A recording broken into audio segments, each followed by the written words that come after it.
Good morning, everybody. Friday morning, finishing up the week. We've been running a lot of Godzillas this week.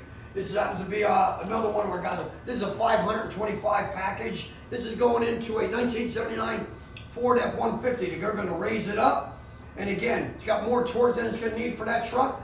And it runs fantastic. Any one of our engines you're interested in, give us a call. We custom build each and every engine.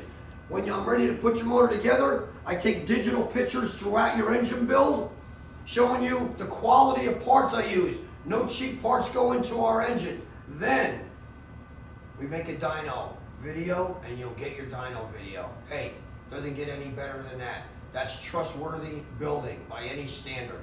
Peace and have a great weekend. Good morning, Matthew. I got your 79 Ford F150 engine here on a dyno. Happens to be our 7.3 Godzilla 525 horsepower package. We're going to fire it up and give you a run demo. Runs fantastic.